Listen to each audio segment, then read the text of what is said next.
रहे हैं आप, आपके साथ मैं हूं पूजा। देश में कोरोना के आंकड़े भले ही कम दिखाई दे रहे हैं, लेकिन मुश्किल अभी खत्म नहीं हुई है। शहरों से अलग हटकर महामारी गांवों की तरफ रुख कर चुकी है और शायद ही कोई राज्य बचा हो जहां के गांवों में कोरोना ने अपने पैर ना पसार रखे हों।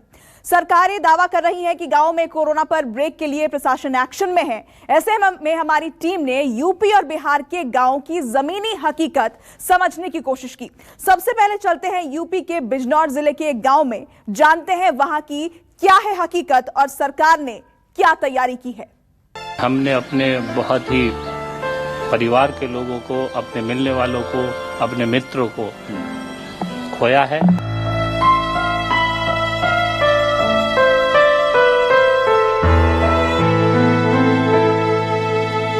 सभी गांववासी डरे हुए भी हैं और न जाने अब किसका नंबर होगा।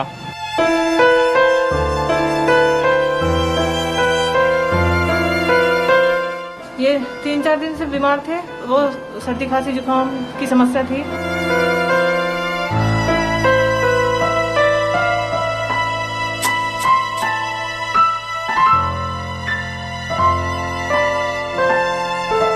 हाँ, काफी गए जान लोग, 4-5 दूर हो जाता है अपना चेहरा अपने हाथों से, मुकम्मल होती है वबा के दिनों में तन्हाई।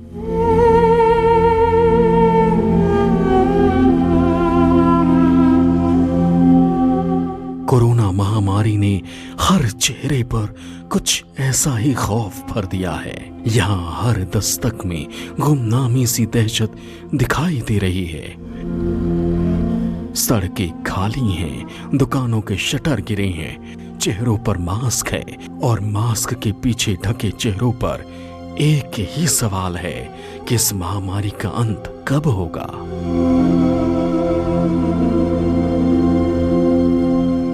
कोरोना महामारी की दूसरी लहर गांवों में मौत बनकर टूटी है।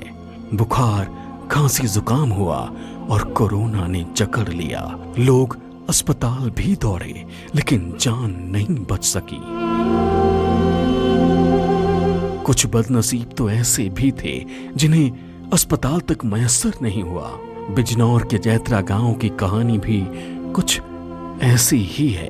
पिछले 1 महीने में यहाँ पर 30 से ज्यादा लोगों ने दम तोड़ दिया। लोगों के सामने अपनी सांसें गिन रहे थे और कोई कुछ भी नहीं कर पाया। गांव में पहले कोरोना काल बनकर आया, फिर ब्लैक फंगस भी जानलेवा बन गया। यहाँ कल ही ब्लैक फंगस ने एक शख्स की जान ले ली। इस बार कोरोना ने सबसे ज्यादा कहर जो है वो गांव के अंदर बरपाया। हालात ऐसी हो गई कि किसी गांव में 30 मौतें तो किसी में आंकड़ा लगातार अभी भी बढ़ रहा है। गांव के लोग परेशान हैं और ये सोच रहे हैं कि आखिर ये सफर, ये हालात कब थमेंगे, आखिर मौतों का सिलसिला कब रुकेगा, आखिर गांव में शांति कब आएगी और ये हालात कब बदलेंगे। यही तो स्थिति है जो गांव की लगातार डरा भी रही है और लोगों के जहन में ये परेशानी ला रही है कि कब तक इस प्रकार की चीजें उनके सामने रोजाना होती रहेंगी। तो फिलहाल मैं आज पहुंचा हूं बिजनौर के एक और गांव में और बिजनौर के इस गांव के हालात भी बड़े अच्छे नहीं हैं।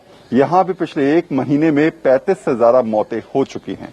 यहाँ भी आप सड़कों के हालात वैसे ही देखेंगे जैसे और गांव में देखे हैं। सुनसान सड़कें, चेहरों पर मास्क, आंखों में शिकन और ये टेंशन हमेशा रखना कि अब अगला नंबर किसका होगा, हालात आगे कैसे होंगे, परेशानियां कैसे दूर होंगी। तो अभी पिछले 1 महीने की अगर मैं बात करता हूं तो यहाँ क्या कुछ बदला और मौतों का सिलसिला जो शुरू हुआ था वो अभी तक कह रहे हैं लोग थमने का नाम नहीं हो रहा। इस पिछले 1 महीने में हमने अपने बहुत ही परिवार के लोगों को, अपने मिलने वालों को, अपने मित्रों को खोया है।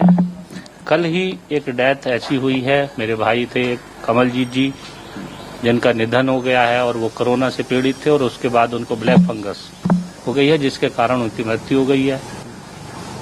सभी गांववासी डरे हुए भी हैं और न जाने अब किसका नंबर होगा, इसके लिए सभी परेशान हैं। मैं तो ईश्वर से और सरकार से भी यही कामना करता हूं कि जो भी ज्यादा से ज्यादा सुविधाएं हम ग्रामवासियों को मिल सके वो दिलाई जाएं और इस प्रकोप को ईश्वर के माध्यम से इसको रोका जाए तो कहीं ना कहीं बेहतर होगा। किसी का अपना चला गया तो किसी का पड़ोसी। कल तक जिसके साथ उठना बैठना था, आज वो इस दुनिया में नहीं रहा। अपनों को याद करके लोगों की आंखें नम हो जाती हैं। जिस गांव में एक रहस्यमयी बीमारी 23 से ज्यादा लोगों को निगल चुकी हो, वहां के लोग घरों से बाहर पैर रखने में तो डरेंगे ही। अच्छा, मुझे बताइए, पिछले एक महीने के अंतराल में आपके कितने जानने वाले ऐसे लोग थे जो चले गए? भाई एक हमारे ये महिपाल सिंह हैं चक्की वाले, वो भी बीमार चले, मतलब कि 4-5 दिन, फिर उसके बाद उनकी जो है डेथ हो गई, मर चुके हैं वो भी। और एक महेंद्र भाई हैं पेट्रोल पंप पे, उनकी मिसिज 1 महीना जो है मेरठ में भर्ती रही और जो है वो भी अभी 3-4 दिन पहले उनका भी मृत्यु हो गई। डर लगता है जब घर से बाहर निकलते? कैसा लगता है? डर लगता है, परेशानी रहती है कि आखिर ऐसा ना हो कि कल को हमें कुछ एक दूसरे के बाद भी, फिर जाने के बाद किसी के घर नहीं जा सकते या रास्ते में नहीं चल सकते, तो वो जो है परेशानी उठानी पड़ती है। फिर डर भी लगता है कि कहीं हो ना जाए। अभी के हालात गांव के कैसे? जब आप गांव के अंदर जाते हैं तो स्थिति क्या नजर आती है? गांव के लोग सहमे दबे हैं और परेशान हैं। प्रधान जी की ओर से बार-बार सैनिटाइज कराई जा रही है गांव को, जो सुविधाएं आ रही हैं वो भी दी जा रही हैं, लेकिन उसके बावजूद भी बीमारी थमने का नाम नहीं ले रही। अब बस यही उम्मीद है कि जल्दी इस रोग से पीछा छूटे, गांव में अमन शांति लौटे, कारोबार लौटे, यही है साहब। थोड़े से हालात सुधरे पहले से? हाँ, पहले से कुछ हालात सुधरे हैं। पहले से अब तो देश में थोड़े कोरोना हाँ, कम हुए हैं, यहाँ भी कम हुए हैं, लेकिन हमारे यहाँ फिर भी औसतन 1 मौत तो डेली हुई है।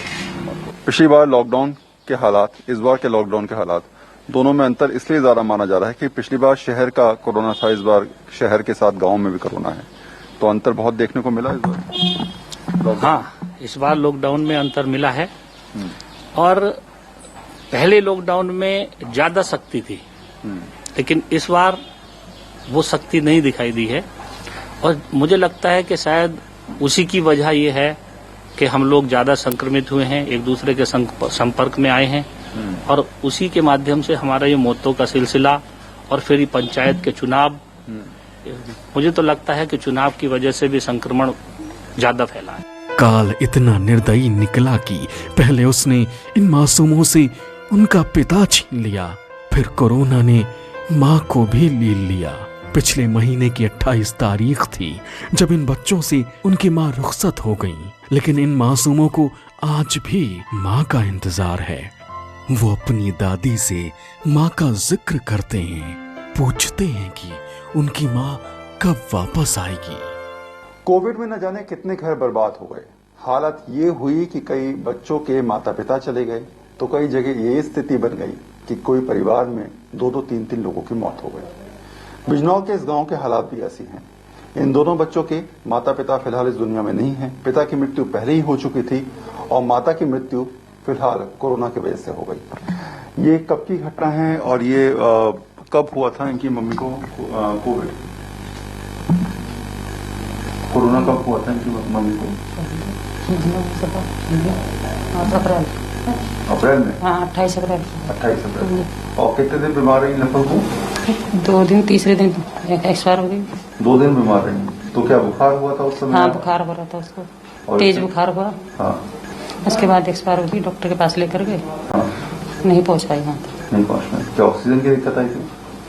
हाँ, शायद ऑक्सीजन की दिक्कत थी। ऑक्सीजन की दिक्कत थी, सांस लेने में दिक्कत थी। हाँ, सांस लेने में दिक्कत थी। तो अभी इन दोनों की देखभाल आप ही करिए, दादी जो है? फिलहाल तो नहीं कर दी। आप ही करिए। कोई और कहीं से कोई मदद मिल पाई आपको? कुछ नहीं, कोई मदद किसी ने नहीं? किसी ने नहीं। कहीं कोई किसी ने आकर कुछ कहा हो कि भाई जो भी बच्चों की जिम्मेदारी है वो हम उठाएंगे या फिर जो भी पैसा होगा वो हम खर्च करेंगे? किसी ने नहीं कहा। किसी ने नहीं कहा। कौन कौन सी क्लास में पढ़ती हैं लोग? ये 5th पास की है इसने। हाँ। तूने? इसने 2nd पास की है। 2nd पास। ये 2 बच्चे हैं? हाँ, 2 बच्चे हैं।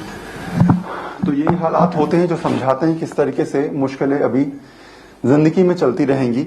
आसान रहा ही नहीं है और शायद ये दोनों बच्चों का भविष्य भी इसी तरीके से रहे। हालांकि मदद मिल जाए कहीं से तो हो सकता है सहारा मिल जाए, लेकिन फिलहाल कोई उम्मीद भी नहीं है। कुछ ऐसा ही कहर पड़ोस में रहने वाली इस महिला पर भी टूटा। 10 मई को इनके पति को हल्की खांसी और बुखार हुआ। इलाज के लिए अस्पताल ले जाया गया, लेकिन उनको बचाया नहीं जा सका। कोरोना की वजह से कई लोगों ने अपनों को खो दिया।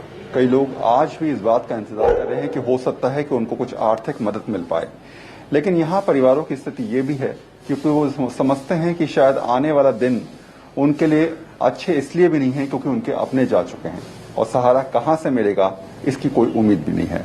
तो एक और परिवार के साथ मैं यहाँ पर बैठा हूँ, जिनसे मैं पूछ लेता हूँ कि आखिर जो कुछ भी हुआ उसके बाद क्या कुछ मिल पाया सरकारी मदद के तौर पे उनको या नहीं, या अभी के हालात कैसे हैं और आने वाली जिंदगी के सफर के लिए क्या कुछ उनके पास आर्थिक रूप से मदद है या फिर नहीं है।